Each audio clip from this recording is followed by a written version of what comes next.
In June of 2008, my girlfriend was diagnosed with stage 4 lung cancer.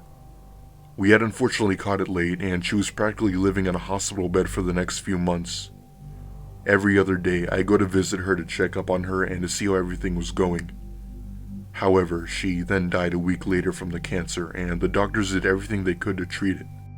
There is no exact cure for lung cancer, so that was one of the reasons as to why she passed. Needless to say, for the next few months, I was completely devastated. I wouldn't talk to anyone, I'd barely eat, and I mostly stuck to the internet for the most part. In fact, my depression only grew more and more, that I'd sometimes not even go to work. Every day, I would come home wailing and depressed about my girlfriend. She was the sweetest and most generous girl you could ask for. And it's really sad to know that one of the people who I mostly adored in my life had been ripped away, never to come back.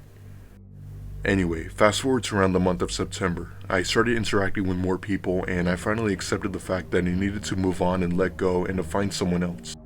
It was possibly the hardest thing that I've ever gone through in my entire life. However, I ended up making an account on a dating site, which I won't disclose the name of, but my friends told me that I should start there if I wanted to find someone. Now, I'm not the type of guy who's comfortable with giving out my number or email to the public, so I put a link to my Facebook so that if someone were to chat with me, that they could do so on there. Within a week, a girl had messaged me over Facebook telling me that she had found me over the dating site and that she lived in the next few towns over in my state. Her name was Amanda, and she claimed to be just a little older than me but still in my league. Based on her post of herself, she wasn't the most good-looking girl, but she definitely wasn't ugly. I went with it and realized that it was better than not having a relationship. For the first few weeks, we'd chat through direct message on Facebook, and eventually the time came where I felt more comfortable around Amanda, and we then exchanged phone numbers. One day, I decided to man up and FaceTime her. She picked up and she was talking to me in a very nice voice. However, the footage I was seeing was very grainy and I didn't see her face, but I did see her sitting in what looked like a couch. Weeks went by, and every day after work, I'd hop on my phone and call or text Amanda. In fact, I became so close and comfortable around her that I started talking about what happened with my previous girlfriend and other personal things I wouldn't be comfortable sharing with any of my other friends. One day, she asked me if I wanted to come over to her house over the weekend so we could hang out as her parents wouldn't be home. I told her that I was up for it, and she texted me saying that she, quote, couldn't wait to see me. Fast forward to the day I was meeting her, she texted me her address and I plugged it into my GPS.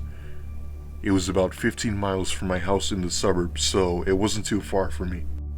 I pulled up to the correct address and was greeted to an old-looking house that looked like it had been built in the 40s. There's not many houses that look like that in Wisconsin, but they exist. Immediately, alarms started going off in my head when I noticed that every light in the house looked to be off.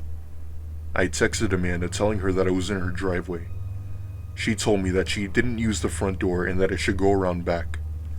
Now, at this point, one would normally identify this situation as sketchy, but I was the type of guy where curiosity would always get the best of me. I went around back and saw that the sliding glass door was open. However, all I could see inside the house was pitch blackness. I nervously yelled out Amanda, hoping to get a response from her, but there was none. Then, I did something I still regret doing till this day. As soon as I took one step inside the house, a very foul and putrid smell hit me in the face. Just then, I felt at least 3 or 4 cold hands grab me and start pulling me into the house. I tried to escape and run away, but whoever was grabbing on me was strong and I couldn't see who it was. Eventually, I fell onto the floor and began kicking and screaming while trying to throw punches and kicks to the people holding me down. Keep in mind that I'm about 6 foot that weighs about 175 pounds, so it was extremely hard to resist. Finally, I remember kicking someone in the mouth and then running out of that house screaming. I thankfully made it back to my car and practically floored it down the road back to my house. I made it back, obviously, but I was still having constant fear that whoever that was would find me and do God knows what to me. After that incident, I stopped using online dating sites and swore from that day forward that I would simply talk and interact with girls in person. Me and Amanda stopped talking after that, and both her number and Facebook account was disconnected and gone. I'm now much more careful as to who I meet online and even in person. I don't know whatever happened to Amanda, but I do know that there was no girl in that house waiting for me. please be careful when using dating websites. I wasn't careful enough and I unfortunately had to pay the consequences.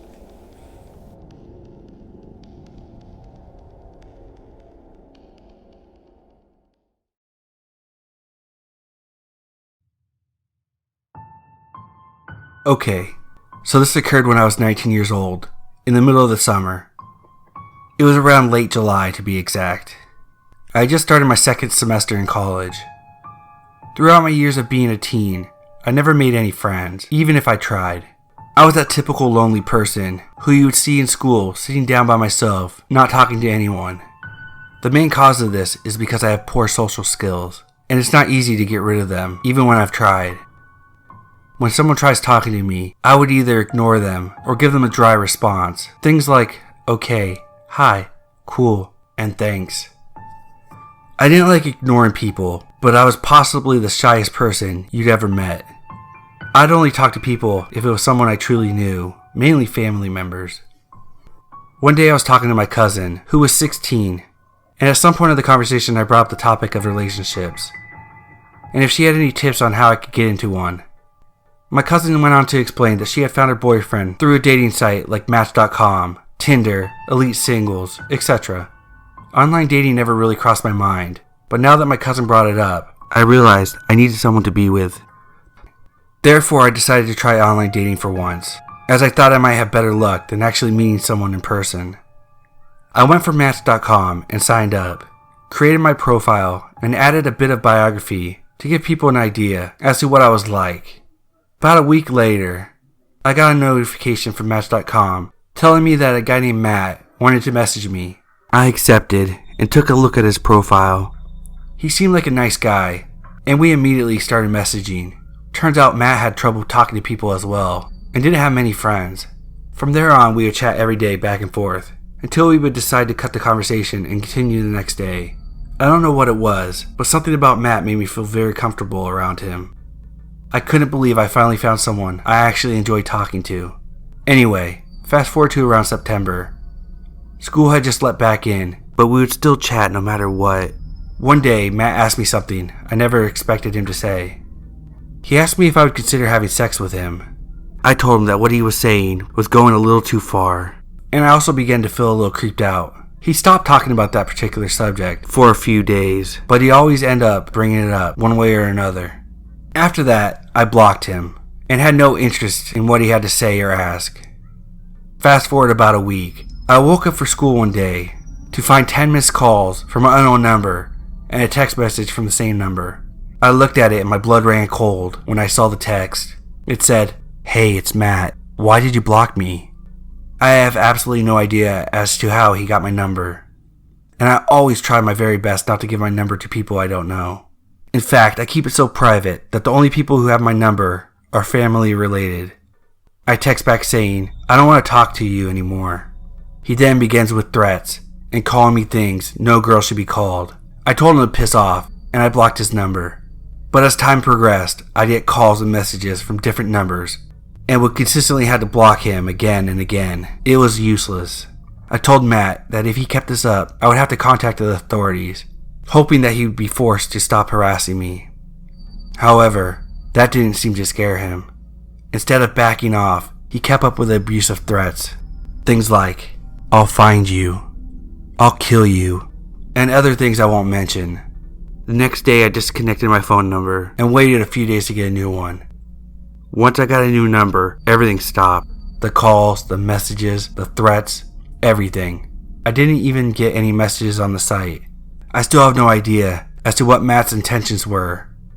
Based on what occurred over the last few months, I could tell they weren't good.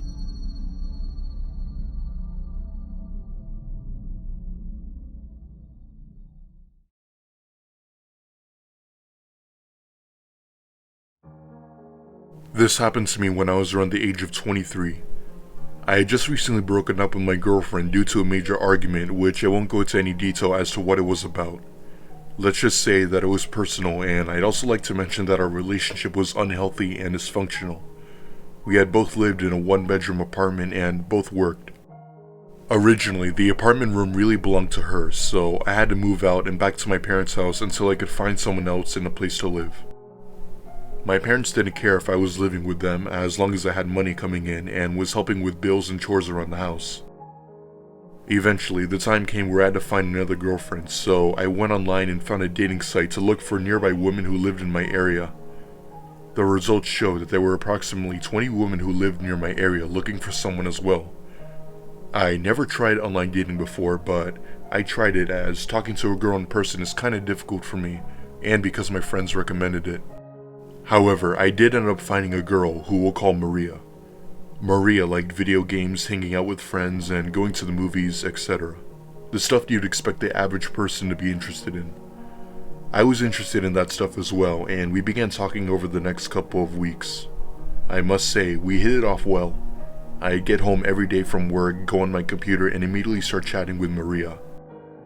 We'd talk anywhere from 3 hours a day to 6 hours a day about our interests or whatever happened at my work. One day, Maria had texted me saying that she wanted to FaceTime me. I have to admit, I was a bit uncomfortable as we've only been talking for a couple weeks and haven't seen or met each other in person. I was also thinking about the possibility that whoever this wasn't the person they claimed to be. The internet can be an untrustworthy place sometimes. However, curiosity got the best of me and I stupidly said yes. Almost immediately, I received a FaceTime call from her. I remember my finger hovering over the green answer button, but I then decided that it was time to man up, so therefore I did it and pressed the button. What I saw was something surprising, something I wasn't expecting to see. I saw Maria. It was her, but she looked horrible. What I mean by horrible was that she looked beat up by life, as if she were depressed. I also noticed a cut near her left eye. My first instinct was that I figured she must have been cutting herself for whatever reason, but something about her face told me that she was scared about something. I had asked her why she had a cut on her and why she seemed so scared. She began telling me that everything was fine and that I didn't need to worry. Just then, I heard a door close while her looking to the right. She then looked back at me, whispering loudly that he left the room and that she needed help and that she'd been raped, abused, and kidnapped. My blood ran cold as I then came to the realization as to what was really going on. These people who kidnapped her were using her as bait to try to lure others into being kidnapped as well. I told her that I'd call the authorities and that she needed to stay quiet. Just then, the door to the room had opened again. This time, I heard screaming and the call then hung up. I called police and gave them the number of Maria and explained the situation in every detail as possible. A week passed and police couldn't find anything linked to the phone call. Not the address, not the name, nothing. I don't use online dating anymore ever since that incident, but what I experienced that day was disturbingly shocking.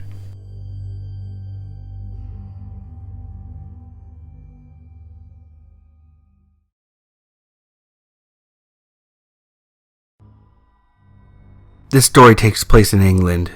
My name is Eric, and I'm 25 years old. One evening I was scrolling through my Facebook when a woman called Anya messaged me saying, "Hello." I didn't know who she was, and I usually don't reply to strangers, but she was pretty attractive, so I thought why not, and I messaged her back saying, "Hi." Some time passed, and we ended up talking all night. We got along, and she was very nice, and seemed to be into the same things as me. I was a metalhead, and into dark goth stuff, and she was the same. That same night, she asked me if I wanted to go to her house the next night to listen to music and watch some movies, and just hang out and stuff. It was very sudden, I know, but I thought we got on well, and I didn't have anything else planned, and she only lived 20 minutes away from me. So we traded phone numbers, and then the following night, I got ready and drove to her address. The house she lived in was in the country, and was a little bit further than I expected. When I finally arrived, I saw that the house was a big country house, and was beautiful from the outside, to be honest. I also noticed that there's 3 cars in the driveway. I thought that was kind of odd, because she told me she lived alone, but maybe she just owned more cars. I messaged her, letting her know that I had arrived. She replied and told me just to come in, and go upstairs into the bedroom. That was a little strange, that she wouldn't just meet me at the door. When I entered the house, the place was dark, and looked like it hadn't been cleaned or maintained in years, and it had a weird, unpleasant old smell. I proceeded to head up the stairs, the old creaky, dusty stairs. I spoke out again, saying, "Where are you?" A voice called from the other room, saying, "In here." The voice sounded older than I expected. It was more like an elderly lady. I entered one of the bedrooms from where I heard the voice come from, and I was horrified. There, standing in front of me, was a naked old lady who looked like she had blood smeared all over her, and two men standing next to her wearing black robes and a crow skull on their heads as some kind of mask. My heart stopped. I was in pure shock and couldn't breathe. The old lady stepped to the side and revealed the goat whose throat had been slit and drained of blood. She spoke and said, "You are our next sacrifice to our Lord Satan himself." The two men began to approach me. I turned around and sprinted as fast as I could. They chased me down the stairs. I flung the front door open, and one of the men tackled me to the floor just as we got outside. I wrestled with him, trying to punch him and get him off me, which I did after a short struggle. I got up and dashed to my car. The man then ran up to my car and started banging on the window, trying to open the door. I quickly started the car and began to drive away as soon as I started accelerating. I saw the second man a few meters away from the front of my car. He obviously anticipated my escape and tried to stop me. I slammed on the brake. The man that tackled me ran up behind my car and smashed my back window. At this point, I slammed on the accelerator and hit the guy who was trying to block my way, running him over. I had no choice, otherwise my life would be over. I drove as fast as I could home. I never told anyone what happened.